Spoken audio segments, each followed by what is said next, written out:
ตัวที่สองก็จะเป็นตัวนี้เป็นพายพับเนาะนี่ตัวนี้เป็นสลักพายพับที่มาต่อใส่กับซุปเฟรมสามารถพับพายออกเขาได้ส่วนตัวที่สามจะเป็นแกนท้ายเนาะตัวนี้จะเป็นแกนท้ายแล้วตัวนี้จะเป็นท้ายเนาะตัวนี้ท้ายนี้ซุปใส่แกนท้ายแบบนี้เรามาหันใส่กับตัวนี้จะเป็นสลักพายพับเนาะเขาเนาะสลักพายพับจะเป็นสุดแบบนี้ตัวที่5เนาะตัวที่5จะเป็นกิบมือตัวนี้เป็นกิบมือเนาะกิบมือก็ใส่กับสุดเฟรมแบบนี้มันจะเป็นกำแบบนี้เนาะส่วนตัวที่6จะเป็นวาล์วเนาะตัวนี้จะเป็นวาล์ววาล์วตัวนี้จะเป็นวาล์ว2026เนาะตัวนี้จะเป็นวาล์วส่วนตัวที่7จะเป็นแหลกเนาะตัวนี้จะเป็นแหลกตัวนี้แหลก8 แหวนเนาะแหลกนี้จะมาสวมใส่กับวาล์วเนาะแหลกมาสวมใส่กับวาล์วสวมใส่แบบนี้เนาะสวมใส่แบบนี้หลังจากนั้นเอาตัววาล์วนี้ใส่กับสุดเฟรมแบบนี้เนาะสุดเฟรมแบบนี้ตัวนี้มันตัวที่7เนาะส่วนตัวที่8จะเป็นเก็บเสียงเนาะเก็บเสียงกับขอบลำนี้มันจะมาเป็นสุดเนาะเก็บเสียงกับขอบลำนี้จะมาเป็นสุดแบบนี้เนาะตัวนี้เขาเอิ้นขอบลำเนาะตัวนี้เขาเอิ้นเก็บเสียงตัวนี้เก็บเสียงจะเป็นยี่ห้อของเก็บเต็กเด้อยี่ห้อของเก็บเต็กแล้วมันจะมีบูทมาแบบนี้เนาะบูทตัวนี้เขาจะเอาไว้ใส่กับเราใส่ทางหลังของเก็บเสียงแบบนี้ทางหลังใส่ของเก็บเสียงนี่ตัวนี้เขาเอิ้นบูทของเก็บเสียงส่วนเก็บเสียงจะมี3อย่างแบบนี้เนาะมีตัวขอบลำตัวบูทยางแล้วก็ตัวเก็บเสียงเนาะตัวนี้มันเฉพาะสุดที่8ของเก็บเสียงตัวที่9ก็จะเป็นถังเนาะตัวนี้จะเป็นถังก็มีหลายรุ่นหลายยี่ห้อเนาะแล้วก็หลายขนาดเนาะส่วนตัวนี้จะเป็นถังอะลู 0.42 เนาะถังมันจะมีถังอะลูถังคาร์บอนแล้วถังคาร์บอนมันจะมีดำด้านดำเหลื่อมอีกเนาะส่วนตัวนี้เป็นถังอะลูเนาะถังอะลูกลมนเขาเอิ้นถังอะลูจะมีถังอะลูกลตัดแล้วก็ถังอะลูกลมนเนาะตัวนี้จะเป็นถังอะลูกลมนแล้วขนาดมันจะมีแต่ส่วนร้ายเขาจะใส่อยู่ 0.42 หา 0.50 เนาะส่วนขนาดของถังตัวนี้เป็นถังส่วนตัวที่10เนาะตัวที่10ตัวนี้จะเป็นโม่ตัวนี้จะเป็นเขาเอิ้นแม็กไซลูกเนาะแม็กไซลูกส่วนเคส2จะใส่ตัวนี้เขาเอิ้นโม่ของอะลูหรือว่าโม่ออโต้เนาะตัวนี้ใส่ลูกอยู่ที่11นัดเนาะตัวนี้ใส่ลูก11นัดส่วนตัวที่11ก็จะเป็นเหล้าเนาะตัวนี้เป็นเหล้าของยี่ห้อFX เนาะตัวนี้เป็นเหล้าของยี่ห้อ FX แยกกันจะมีQR ของค่ายเพิ่นเนาะรับประกันให้เหล้าลมจะเป็นเหล้าลมคูเนาะเหล้าลมคูเกี๊ยวจะเป็นอยู่10เกี๊ยวเนาะตัวนี้มันรับประกัน780 เมตรเนาะเหล้าเล็กยาว50เซนเนาะเขาโหลดแม่นเขาโหลดของ K2 MC เนาะแล้ววันนี้เราจะมาเข้าเรื่องกันเลยเนาะก่อนอื่นเนาะเราจะมาประกอบสุดเฟรมก่อนมาประกอบสุดเฟรมก่อนก่อนอื่นเราจะมาใส่ถ่ายตัวนี้เนาะใส่ถ่ายตัวนี้ส่วนลายสุดเฟรมจะเป็นแบบนี้มาเนาะก่อนอื่นเราจะมาหันน็อตตัวนี้จะเป็นบูทยางเขาใส่กับสปริงมาแบบนี้เนาะเราจะมาไขเอาตัวนี้ออกเนาะน็อตจับแกนท้ายมันจะมีอยู่3ตัวเนาะ1นี้แล้วก็2แล้วก็3นี้เนาะ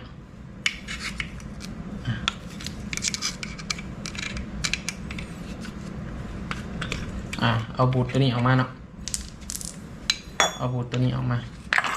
หลังจากนั้น1สุดซื้อไปเขาจะมีแถมสุดน็อตไปมีเนาะถือว่าครบสุดเนาะน็อตตัวนี้ทั้งน็อตแล้วก็ทั้งโอลิงเนาะแกะน็อตตัวนี้เทออกมาเนาะส่วนพับพายนี่เขาเลือกได้เนาะว่าเขาสิพับไปทางไหนเนาะถ้าสมมุติเราจะพับไปทางซ้ายเนาะเขาก็เอาตัวกดนี้มาไว้ฝั่งขวาเนาะหรือว่าเขาจะพับมาทางขวาเนาะเขาเอาตัวกดนี้ไว้ทางซ้ายเนาะสมมุติเขาใส่แบบนี้เนาะใส่แบบนี้แล้วเขาก็หันน็อตเลย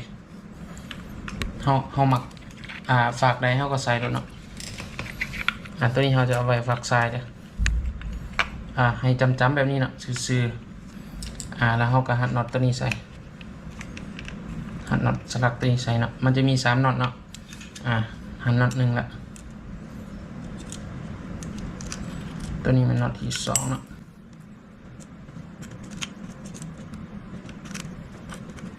ต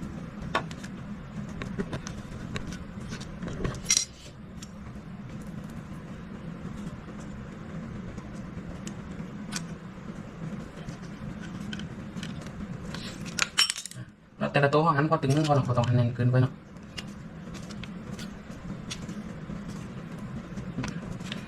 มาใส่ตัวที่3เนาะ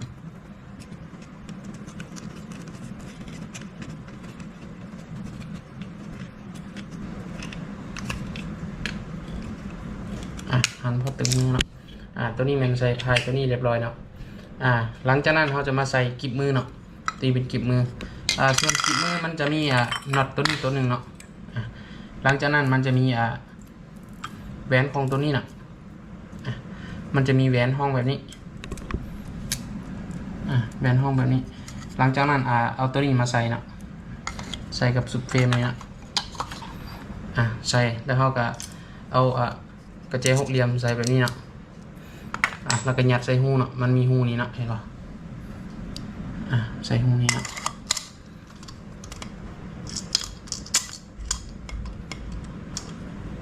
ก็เอาซื้อหูแล้วเขาก็หัดเลยเนาะตัวนี้ก็หัดพอตึงมือเนาะหัดพอตึงมือตึงเรียบร้อยเนาะหลังจากนั้นเขาจะมีฝาปกแบบนี้เนาะเขาจะมาปกเนาะเอาทางไงกับหลังเนาะเอาทางไงกับหลังหลังจากนั้นจะมีอยู่ตัวน็อตของใส่กับตัวระบิดเนาะตัวนี้ระบิดจุ่ม2น็อตเนาะหัดฝาปกนี้ไว้เนาะหัด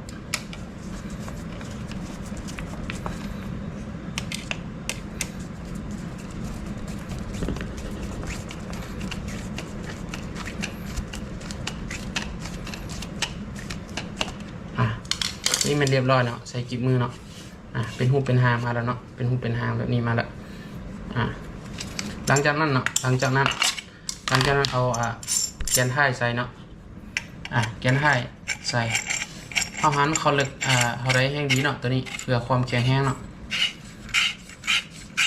หลังจากหันใส่เนาะสมมติเขาจะตั้งตัวนี้มันอยู่ลุมเนาะเขาจะหันแหวนตัวนี้เขาเนาะหันแหวนตัวนี้นี่เขาจะหันแหวนตัวนี้เขาให้มันตึงเนาะพยายามซื้อตัวนี้มันซื้อกับกิบมือเนาะตัวนี้แล้วของตัวนี้นะเพราะว่าเวลาเขาใส่ทายตัวนี้เนาะเวลาเขาใส่ทายตัวนี้มันจะซื้ออยู่ลักษณะนี้เนาะนี่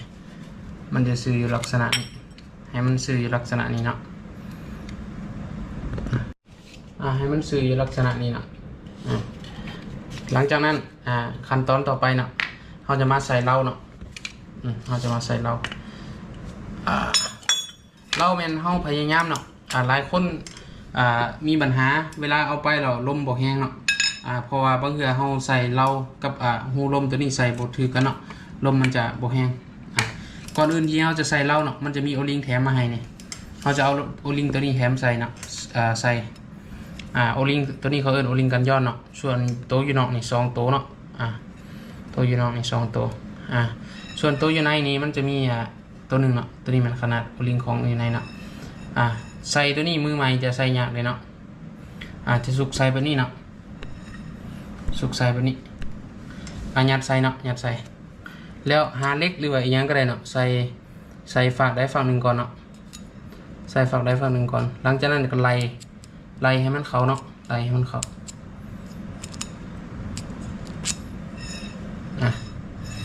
ถือว่าเขาเรียบร้อยเนาะไล่ให้มันเข้าแบบนี้เลยหลังจากนั้นเนาะเขาอยากให้มันซื้อเนาะเขาจะเอาเฟิร์ตตัวนี้มาไม้เนาะนี่ถ้าสมมติหูลมอยู่นี้เนาะทางลุมเนาะเขาจะแน่ซื้อแบบนี้เนาะเขาจะไม้แบบนี้เนาะนี่เห็นป่ะมันจะไม้ใส่หูลมแบบนี้เนาะหลังจากนั้นเนาะเขาจะมาใส่กับโหลดเนาะตัวนี้มันโหลดของเขายัดค่อยยัดใส่เนาะดีแท้มันใส่น้ำมันก่อนเนาะตัวนี้มันพยายามใส่น้ำมันก่อนแล้วก็ใส่เนาะหลังจากเอาใส่ปุ๊บเนาะเขาจะมาเบิ่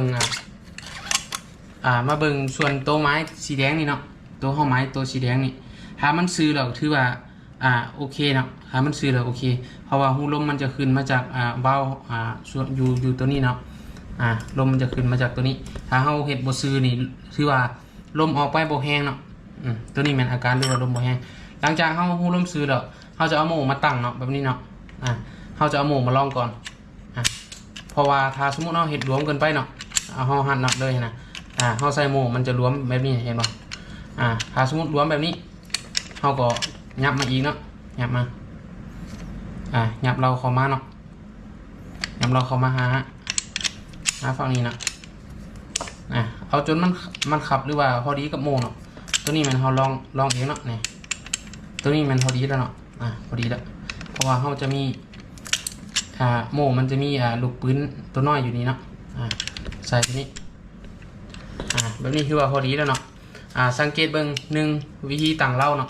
วิธีตั้งเล่า1ให้ตัวเครื่องไม้หรือว่าหูลมเนาะหูลมให้ซื้อกับหูลมตัวลุมเนาะไม้หลังจากตัวที่2แม่นตั้งโม่ให้พอดีกับเวลาเขาใส่มันจึงบ่ยากเนาะให้พอดีเนาะหลังจากพอดีสุดปุ๊บแล้วเขาจะเอาน็อตหันใส่เลยเนาะ